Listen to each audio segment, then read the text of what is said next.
Hi everybody, welcome back to the channel. Thank you for joining me for another episode of DeeDee Does History. Continuing with this week's theme, New Year's Revolutions. And also continuing with the theme if you saw from yesterday where we did the Russian Revolution. Now we're going to go to the Chinese Civil War, or the foundation of the Chinese Communist Party.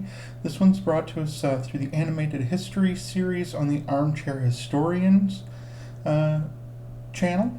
The details of the video, as always, will be in the description below, so that if you enjoy it, you can click through, like and support their videos, subscribe if you really like their content, because we want to support the content creators. We love what they do. So, we have another socialist revolution. They were really popular in the first half of the last century, and we've seen some really mixed results out of those things since. If we look around the world today, a lot of those revolutions have dissolved. And I did actually cover a video as well on the dissolution of the Soviet Union. That's a little farther back if you browse back in my playlists. That was also by History Matters. So I'm really enjoying this week's theme. Without too much further ado, let's get to the video. This video was made possible by Squarespace. Whether you need a domain, online store, or website, make it with Squarespace.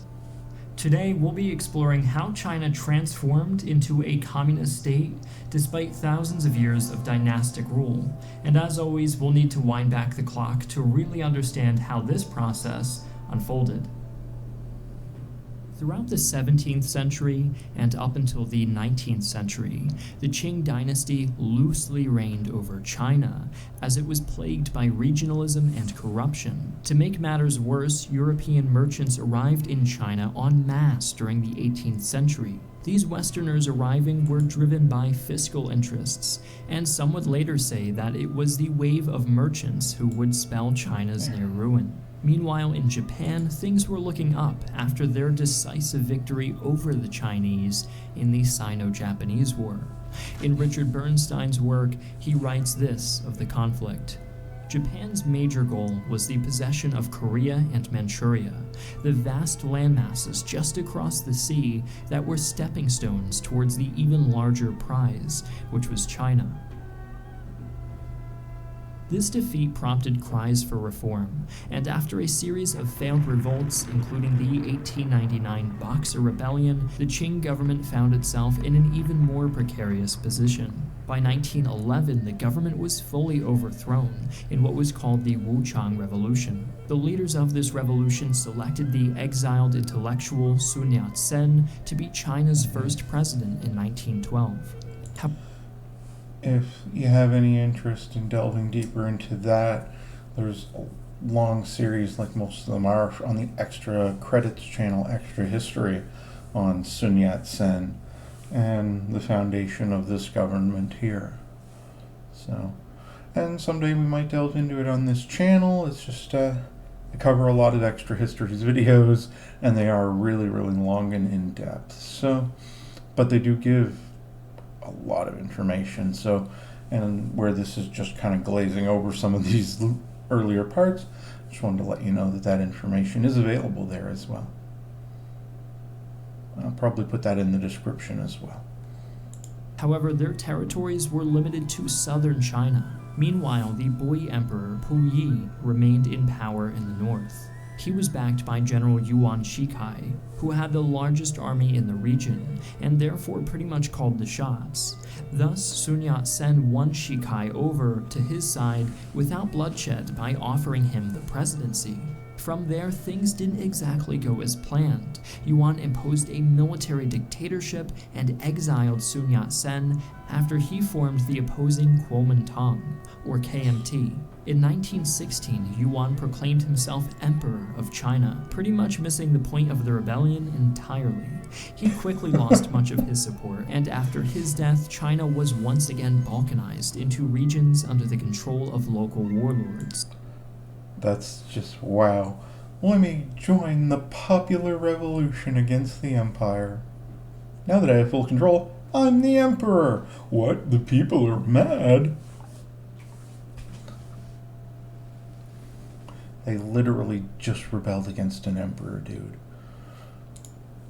After Yuan died, Sun Yat-sen returned to China and at the helm of the nationalist Kuomintang Party was able to take power and impose yet another military government in 1921.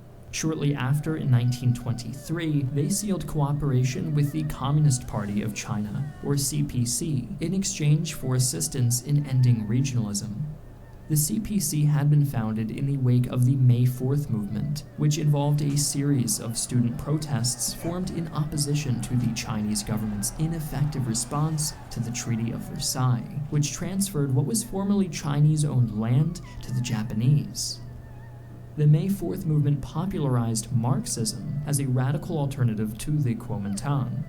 Really, the only reason the CPC aligned itself with the KMT was so it could spread communism as it liberated each warlord state with the assistance of the much stronger KMT. In 1925, Sun Yat-sen died, leaving China in the hands of Chiang Kai-shek, who 2 years later initiated what was known as the White Terror in response to a communist plot to overthrow him.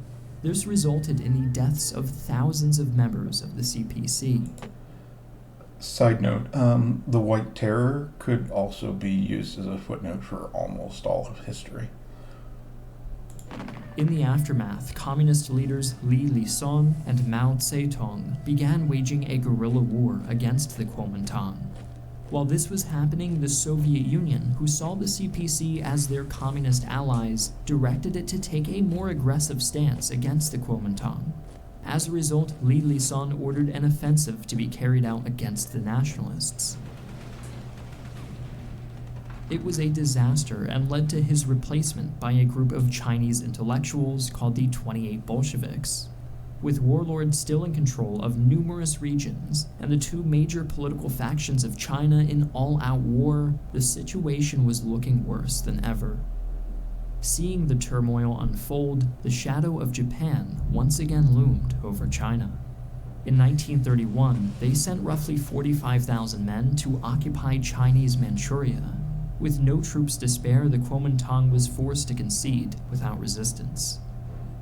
Chiang now understood that he needed to defeat the CPC before China was fully invaded. To this end, Chiang assembled the largest Kuomintang army yet, and in 1934 encircled Mao's guerrilla forces stationed in the mountains. The climax of this episode was the Long March, which began when the CPC devised a near-suicidal plan to break through Chiang's encirclement and march over 6,000 miles to regroup in the north. About half of the CPC's forces were lost when crossing the Shang River, a decision which the 28 Bolsheviks shouldered responsibility for. In the wake of this debacle, Mao took control of the communists. By the time the remnants of the CPC reached their northern destination, only 10% of them were still alive, prompting Mao to launch a massive recruitment effort. Recognizing that if the Japanese invaded, both they and the Kuomintang would be destroyed, Mao sought to form yet another united front. Chiang was vehemently opposed to the offer, but his generals weren't. They took matters into their own hands, taking Chiang hostage and pressuring him to accept Mao's offer. Chiang eventually decided to accept and formed what was called the Second United Front in 1937.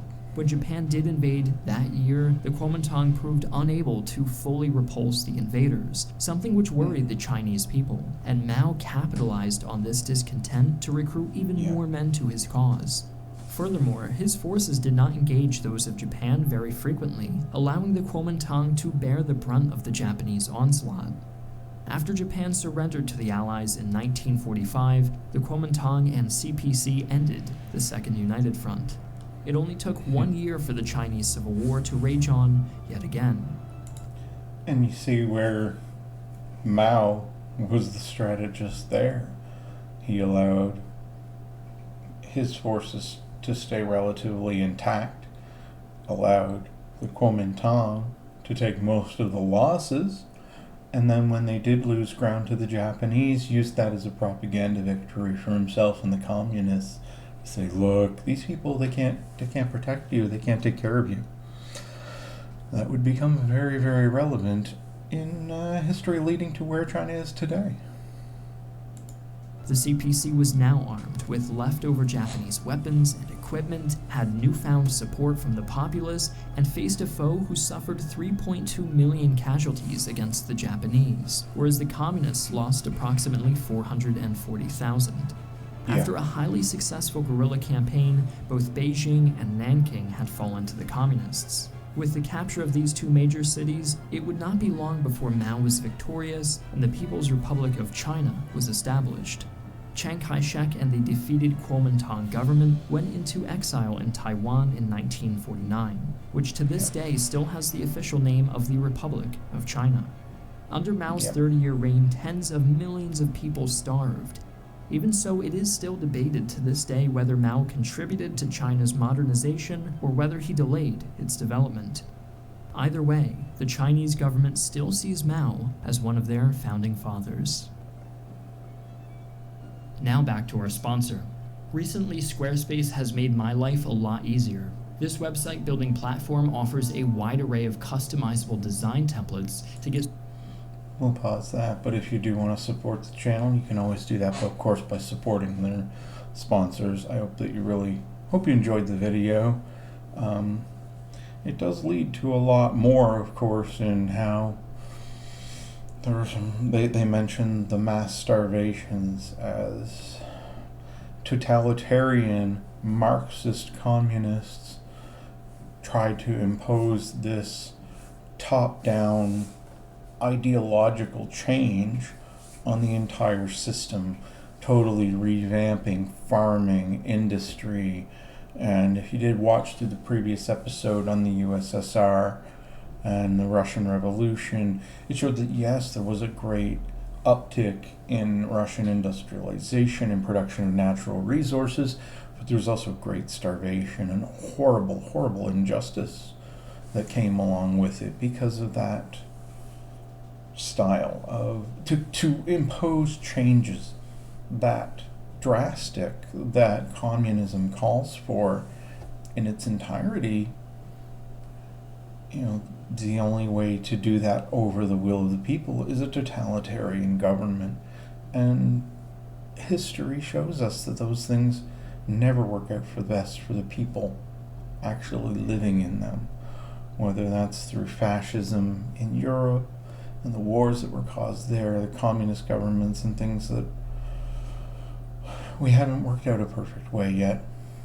We really haven't, but I feel and I believe that it's best to give the people the voice and to educate the people and to allow the freedom of choice and representation to the people for what matters to us. And that's why educating ourselves on politics and on history, I feel, is a bit of a responsibility for every person to know what's at stake. And if you give up those choices, these are the kind of things that you're left with. Totalitarianism, a total loss of freedom and control over our own lives. So that's why it's so important to study, as always, history and to see the mistakes and the benefits and to try to learn and to make a better world for ourselves. So as always, the details will be in the description below on that video. If you want to click through and support the channel, that's great because we love the content that they create, so we want to help support those creators. I'm so happy that you joined me today. I hope we learned something together, and I hope that you stay safe and have an awesome day.